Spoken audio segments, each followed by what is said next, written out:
Hello everyone, this is Nilufar Neha Khan and welcome to our YouTube channel Shikshalay. तो आज हम बात करेंगे डीएसएसबी की वैकेंसी के बारे में, जो कि बहुत बड़ी अपडेट है। जो बच्चे बेचारे काफ़ी टाइम से वेट कर रहे थे वैकेंसी के लिए, और काफ़ी डिसअपॉइंटिंग भी है कई चीज़ें, क्योंकि एलिजिबिलिटी क्राइटेरिया चेंज कर दिया।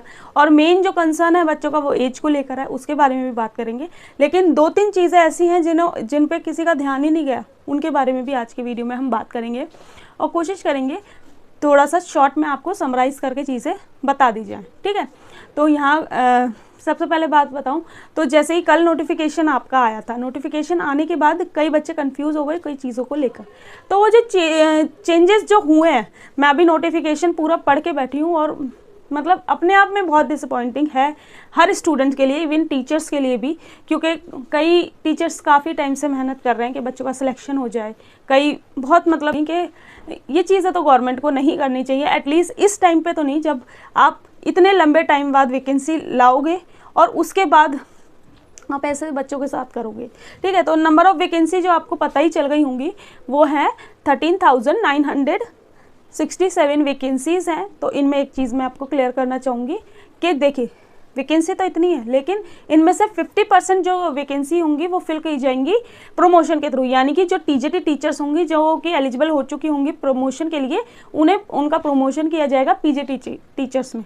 ठीक है, 50% वो लोग वो को प्रमोशन दिया जाएगा, उससे फिल की जाएंगी। दूसरी चीज़ ये 50% फिल की जाएंगी डायरेक्ट रिक्रूटमेंट से। ठीक है, तो ये चीज़ आप ये नहीं कि 13,000 आपकी वैकेंसी अराउंड कुछ, मतलब ये मानिए 14,000 वैकेंसीज आपकी आ गई, तो 14,000 आपके लिए डायरेक्टली नहीं निकल जाएंगी। उनमें से 50% प्रमोशन वाले बच्चों के लिए जाएंगी जो कि टीजीटीज़ में सिलेक्टेड हैं और अब प्रमोशन के लिए एलिजिबल हो चुके हैं। ठीक है, ये चीज़ याद रखिए। तो अराउंड 7,000 वैकेंसी आपके लिए निकलेगी। ठीक है, कुल मिलाकर बात ये है। फिर उसके बाद बात करें तो सबसे ज़्यादा जो बच्चे मतलब डिसअपॉइंट हुए हैं वो हुआ है एज को लेकर, जो कि एज 36 पहले थी और आप कितनी कर दी है, वो आपकी कर दी है 30 ईयर्स। यानी कि अगर मैं लॉजिकली देखूं तो 25 ईयर्स तक तो इंसान का बीएड ही मास्टर्स ही कंप्लीट हो पाता है, 24 अराउंड इतने में।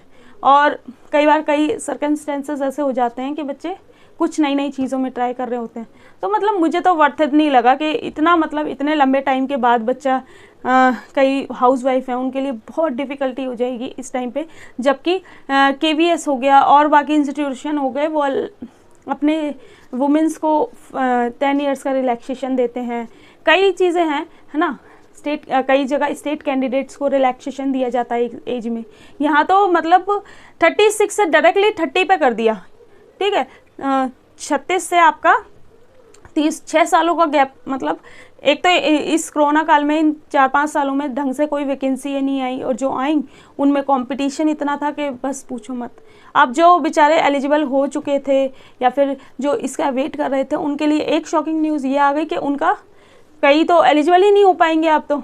ठीक है, तो क्योंकि एक रिलैक्सेशन ये भी होता है ना इंसान के लिए कि चलो हमारा एज क्राइटेरिया तो फुलफिल है, हम नेक्स्ट ईयर प्रिपेयर कर लेंगे या नेक्स्ट टाइम हम तैयार कर लेंगे। लेकिन एक साथ 6 साल घटा देना वो अपने आप में बहुत ही ज़्यादा डिसअपॉइंटिंग है, जो कि बच्चों का जायज़ भी है इस बात पे डिसअपॉइंट होना।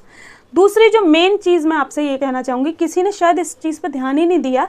यहाँ पर अगर आप देखेंगे तो दिल्ली गजट जो है ये, इसमें मैं वैसे ही अगर आप लोग कमेंट करेंगे तो मैं इसे पीडीएफ को टेलीग्राम पे भी शेयर करवा दूंगी आप लोगों के लिए। ठीक है, आप खुद भी पढ़ सकते हैं।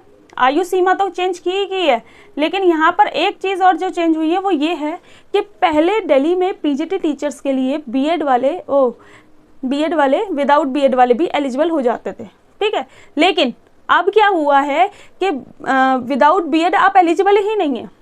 पहले ये था ना सिनेरियो कि आपने अगर आपका एग्ज़ाम क्वालिफाई हो गया तो आप एलिजिबल हो जाते हैं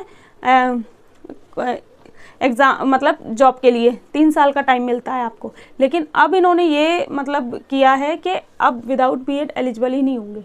तो एक तो इन्होंने एज कम कर दी, दूसरा जो बच्चों को थोड़ा सा रिलैक्सेशन इसमें था कि चलो बीएड नहीं है तो बीएड बाद में भी कर सकते हैं, चलो तैयारी करते हैं। अब उन बच्चों का क्या होगा जो बेचारे काफ़ी टाइम से वेट कर रहे थे या तैयारियां कर रहे थे कि हम विदाउट बीएड हैं लेकिन एलिजिबल हो जाएंगे। उन्होंने अपने टाइम को थोड़ा सा यूटिलाइज़ किया प्रिपरेशन की तरफ, क्योंकि मेरे पास ऐसे कई मेल आए जो बेचारे तैयारी कर रहे हैं और बीएड में उन्होंने एडमिशन इसलिए नहीं लिया कि बीच में ना लें, क्योंकि टाइम तो मिल ही रहा था। उन्हें थोड़ी ना पता था कि गवर्नमेंट इतने सारे चेंजेस एक साथ कर देगी, ठीक है।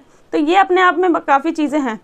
तो और दूसरी चीज़ ये कि बीएड वाले तो एलिजिबल हो जाएंगे, ठीक है, और विदाउट बीएड वाले एलिजिबल नहीं है। लेकिन हाँ, जिन्होंने 4 साल का इंटीग्रेटेड कोर्स किया होता है ना, जो जैसे बीएड प्लस बीएससी ऐसा कुछ बीएलएड कहते हैं, ठीक है, दिल्ली में तो इसे बीएलएड कहते हैं, जिसमें कि आप अपनी ग्रेजुएशन के साथ बीएड करते हैं, ठीक है, तो वो भी एलिजिबल हो जाएंगे, ये याद रखिए। लेकिन कंसर्न सब्जेक्ट में आपका मास्टर्स होना चाहिए, ये याद रखिएगा।